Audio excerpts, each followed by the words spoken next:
Kadang-kadang suka kecewa dikit ya, tapi tetap kita pantau. Halo, selamat datang kembali di Loan Market Podcast episode 4.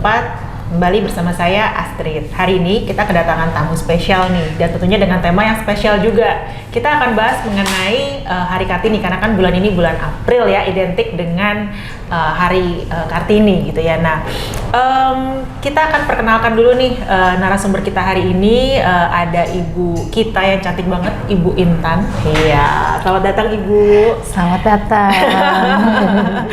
Bu, mungkin boleh perkenalan sedikit kali ya, Ibu dari Loan Market mana gitu ya? Silakan Bu, monggo Bu, silakan. Oke, saya Intan dari Loan Market JGC, Jakarta Garden City.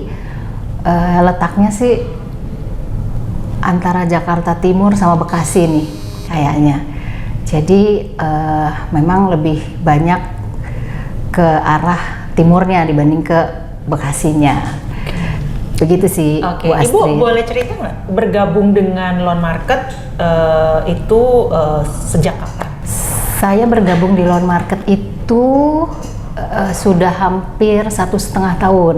Oh, Bu 1,5 Astrid, tahun, iya. berarti kurang lebih sekitar awal tahun 2024 ya Bu ya? Atau Betul. akhir 2023 kali ya? Iya, awal 2023. Oke. Nah, ini kan kita temanya hari ini Hari Kartini ya Bu ya. Nah, mungkin biasanya kan kalau kita dulu zaman-zaman sekolah gitu ya, ada tuh pakai baju kebaya gitu ya, iya. ada acara-acara juga di sekolah gitu. Nah, berhubung kita sekarang udah nggak sekolah, Kita udah tentunya- kerja ya. Iya, udah kerja. Jadi harusnya punya makna yang sedikit berbeda nih. Nah, mungkin boleh share nggak Bu? Kira-kira kalau buat Ibu Hari Kartini itu seperti apa gitu ya? Apakah ada makna tertentu yang sifatnya khusus atau spesial untuk Bu Intan?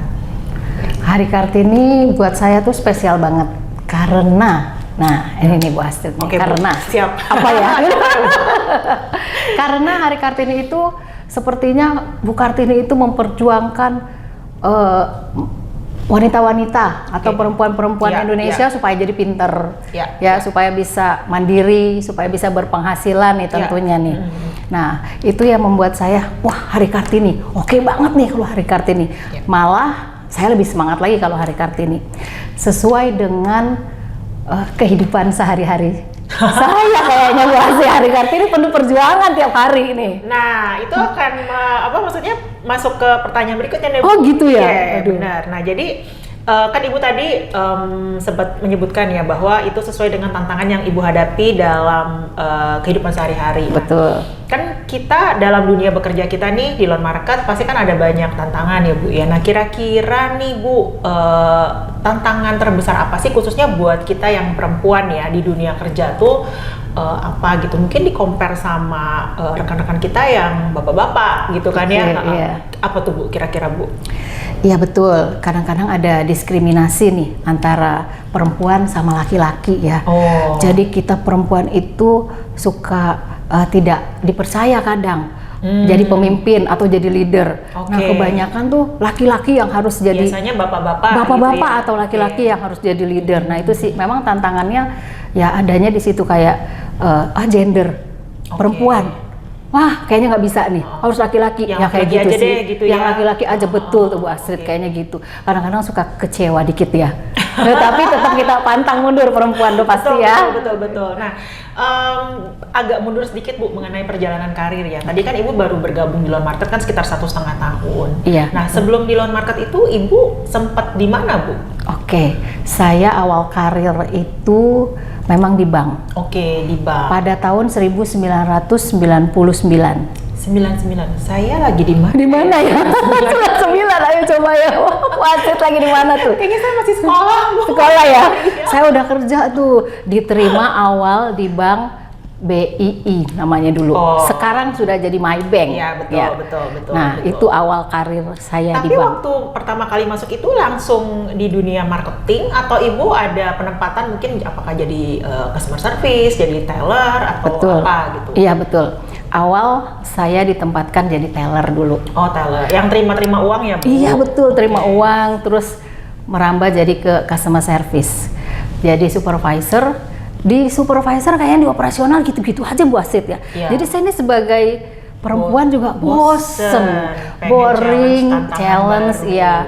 Akhirnya saya pindah ke bisnis, ke marketing awalnya. Jadi marketing junior, tapi gaji nggak berubah ya. Itu yang penting, Jadi nggak berubah, jadi saya mulai di bisnis. Jadi marketing junior terus sampai saya jadi marketing senior, terus jadi supervisor yang tadi kan udah di jabatan di operasional. Nah sekarang jadi kita marketing bisnis, ya terus merambah jadi kepala cabang. Wih mantap. Nah itu ada rasa gimana ya? Maksudnya ada momen nggak di mana ibu merasa bahwa kapan persisnya kayaknya saya udah siap nih jadi leader? Kan ibu tadi mulai dari junior dulu ya, dari junior, senior, kemudian supervisor, sampai akhirnya jadi kepala cabang. Nah itu ada nggak kayak momen apa sih yang meyakinkan ibu bahwa oh ya kayaknya saya udah siap, saya udah ready, ambil tantangan, ambil challenge, saya mau jadi leader. Ini agak sedikit masalah kepribadi nih. Jadi saya siap menjadi leader kebetulan pas suami saya almarhum. Jadi antara jadi leader di rumah dan harus jadi leader juga sebagai pengganti almarhum. Jadi tulang punggung juga ya. Nah itu yang buat saya bener-bener challenge banget. Jadi ibaratnya harus siap gitu ya, Bu, ya? Sebagai perempuan wanita pekerja harus jadi leader, harus jadi pemimpin. Even di pribadi, even di pekerjaan. Gitu sih Bu Astrid. Ada yang jadi role modelnya ibu nggak? Mungkin dulu ada mantan leader ibu di kantor atau mungkin di lingkungan keluarga ibu yang istilahnya aku kayaknya kalau jadi leader aku mau kayak dia. Iya ada. Ada ya Bu ya? Ada. Tapi bukan di kantor sih.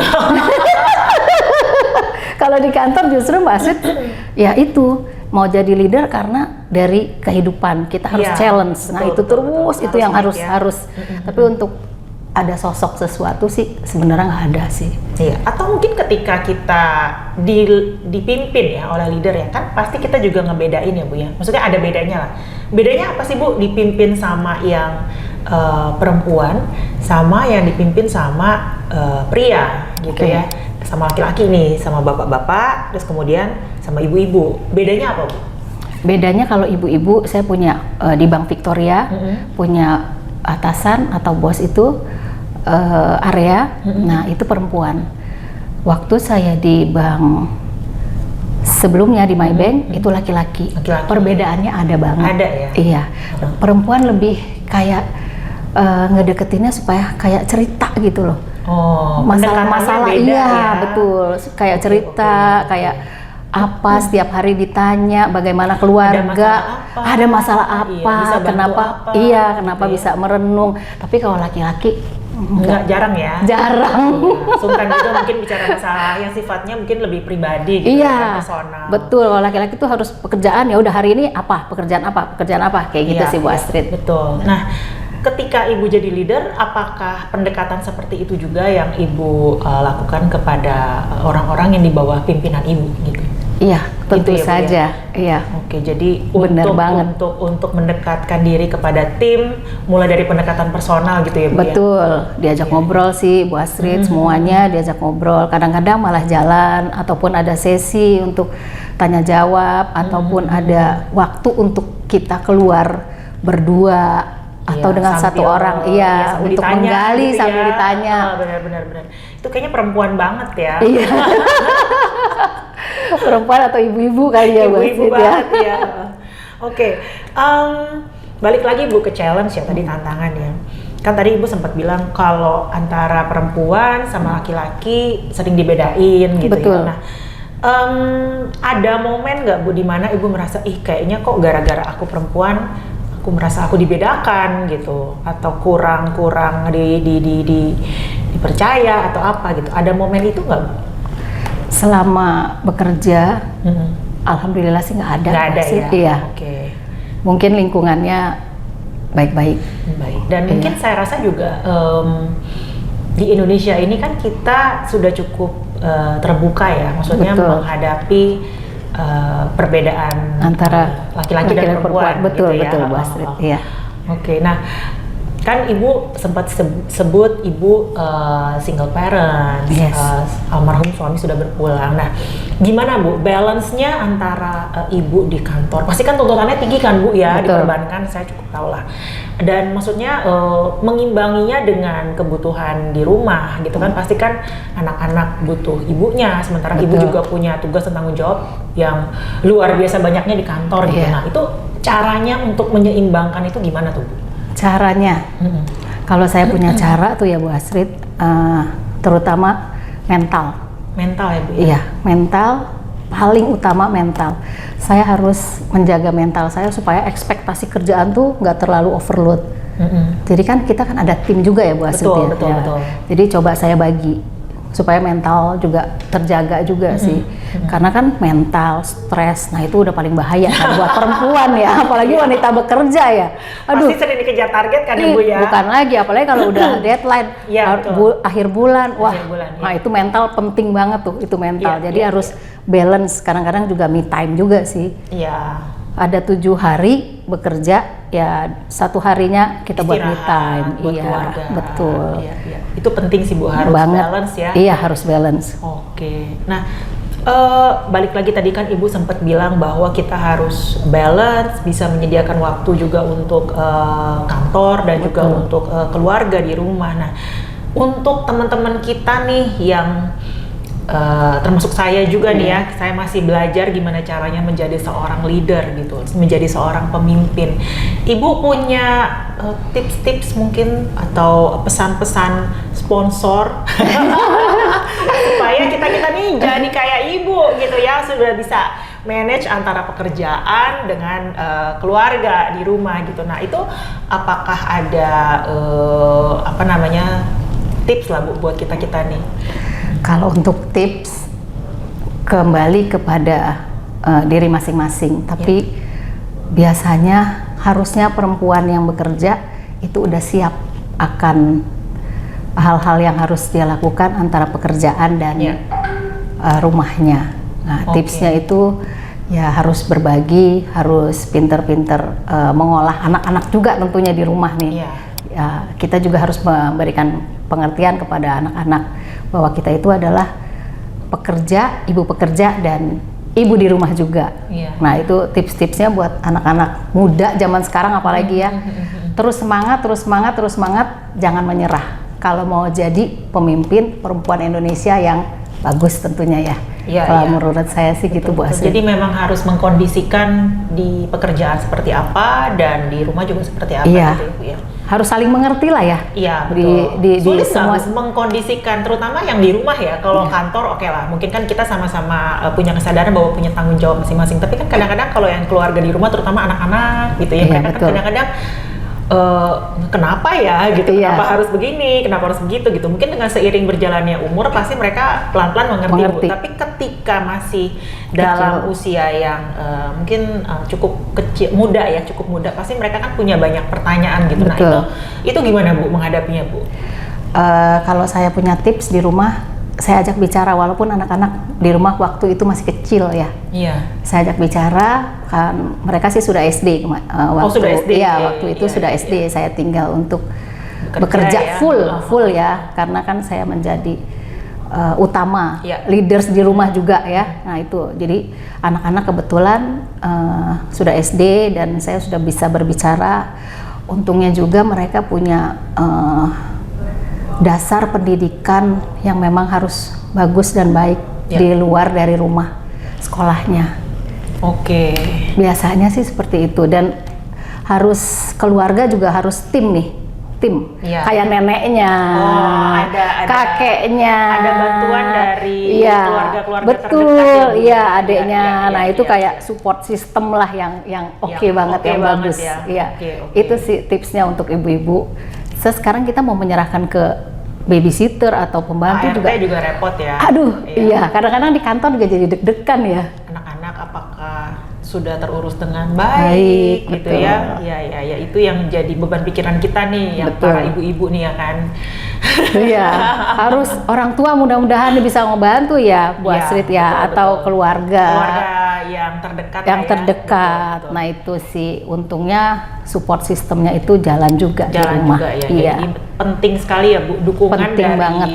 keluarga supaya Iya. kita para perempuan ini tetap bisa berdaya gitu ya, baik Betul. di Di luar kantor, kantor ya. maupun di rumah, ya. Di Betul. luar rumah maupun di rumah gitu ya. Betul betul Bu Astrid. Oke. Nah, udah cukup banyak bahas kita nih Bu ya. Apa nih harapannya Ibu untuk generasi muda Indonesia, terutama yang perempuan ya gitu ya? Ada harapan atau ekspektasi apa Bu kira-kira untuk kedepannya? Untuk kedepannya ya, ekspektasi untuk perempuan Indonesia, semoga bisa ada pemimpin di Indonesia perempuan juga, jangan laki-laki terus ya. Kalau sekarang kan lebih banyak dominan laki-laki. Laki-laki ya, betul. Mudah-mudahan bisa 50% di Indonesia perempuan juga bisa diberdayakan. Sekarang kalau nggak salah di pemerintahan tuh hanya 30% 30% wanita ya. Oke. Ya. Sudah dimulai di loan market loh Bu. Loan market Udah itu ya? iya, kita justru loan advisor kita mayoritas itu para ibu-ibu. Iya, bagus. Iya, lebih bagus, banyak iya. yang perempuan daripada yang laki-laki. Iya. Iya. Jadi ada kesadaran wanita Indonesia punya penghasilan sendiri Betul. dan mandiri ya. Iya. Walaupun bisa bekerja dari rumah Dari gitu rumah, kan ya Bu Astrid betul. ya. Iya, itu istimewanya loan market. Iya, Bu. benar. Jadi kita tetap bisa berdaya, Oke. memiliki penghasilan, tapi kita tetap punya waktu Untuk untuk keluarga. di rumah. Iya. Betul, iya. Itu the best banget tuh. The best banget, yes. Nah, satu lagi Bu, Iya. ada satu kalimat untuk menyemangati para perempuan Indonesia. Boleh Bu, silakan. Jangan menyerah. Jangan menyerah. Pokoknya jangan menyerah. Maju terus ya Bu. Maju terus. Justru yang sulit itu menghasilkan hal yang sangat bagus. Iya. Ujungnya sih Ujungnya. biasanya seperti itu. Ujungnya Tambah sulit, tambah bagus. Tambah sulit, tambah susah, endingnya tambah bagus yes, gitu ya Bu. iya. Tambah expert, tambah pengalaman. Nah itu tuh. Iya. Ada kesulitan. Justru kalau nggak ada kesulitan mah aneh ya Bu Astrid ya. Betul. Dalam pekerjaan ya kan. Iya, benar sih. Pada akhirnya ketika kita bisa menyelesaikan tantangan, di ujungnya kita kita dapat pengalaman juga Iya. kan, bahwa ternyata kita harus melakukan apa Iya. supaya mencapai hasil apa. Iya betul. Iya. Tambah baik, tambah bagus, tambah pengalaman, ya kan tambah bagus juga ya. Iya. Lebih oke nih perempuan-perempuan Indonesia ya Tapi Bu Astrid. kalau saya lihat sekarang justru banyak perusahaan yang prefer middle managementnya itu perempuan Bu, karena mereka lebih lebih care sama timnya, Iya. gitu kan ya, pendekatannya juga lebih enak gitu. Jadi timnya pada betah, Iya, betul. karena merasa kayak diemong gitu ya Iya, kan, iya, sama iya. sama Betul. ibu gitu ya kan. Nah itu menurut saya itu suatu perkembangan yang Luar biasa ya, luar Bu. biasa betul. Dan sebenarnya kalau kita berkaca lagi kepada loan market Indonesia gitu ya, hampir semua leader dan prinsipal dari loan market itu adalah laki-laki. Perempuan ya. Yang laki-laki sedikit justru. Iya. Justru sedikit ya? Sedikit Bu. Jadi boleh dibilang mungkin 80% itu kita Perempuan. leader dan prinsipal perempuan. Laki-lakinya ada tapi nggak Nggak belum banyak terlalu ya, banyak ya. belum terlalu banyak. Iya, jadi dan para teman-teman ini, kita yang perempuan ini justru berangkat dengan kesadaran itu tadi Bu, pengen tetap berdaya, pengen tetap punya income, tapi tetap istilahnya keluarga di rumah tuh tetap keurus gitu ya, tetap ke-manage dengan baik. Bagus, Gitu. betul. Iya, jadi sudah keputusan tepat ya Bu bergabung di loan Di loan market, ya. betul. Jadi buat teman-teman yang perempuan jangan ragu-ragu kalau mau bergabung di loan market, sudah ada contohnya nih Bu Intan, contoh sukses. Oke, Oke, saya sedikit summary Bu ya untuk pembicaraan kita di hari ini. Jadi Ibu mulai dari kenapa akhirnya memutuskan mengambil peran sebagai pemimpin gitu ya. Kemudian juga ternyata pada akhirnya Ibu memutuskan gaya kepemimpinan seperti apa yang Ibu gunakan untuk istilahnya merangkul tim gitu ya Bu ya, menghadapi tantangan gitu. Dan dari tips-tips Ibu juga saya berkesimpulan bahwa kita perempuan ini tidak kalah ya Bu ya dengan para laki-laki, para bapak-bapak di luar sana dalam hal menjadi pemimpin. Jadi jangan ragu, walau memang ada kesempatan untuk maju sebagai seorang leader gitu ya, kenapa enggak gitu ya Bu ya, dan tunjukkan bahwa kita bisa dengan kelebihan dan ya tentunya kekurangan kita masing-masing gitu ya, dan itu akan saling melengkapi dengan tim yang lain. Gitu ya Bu ya. Betul. Oke. Oke, siap. Sampai di sini teman-teman podcast kita di hari ini. Jangan lupa like dan subscribe dari podcast kita. Sampai ketemu di podcast berikutnya.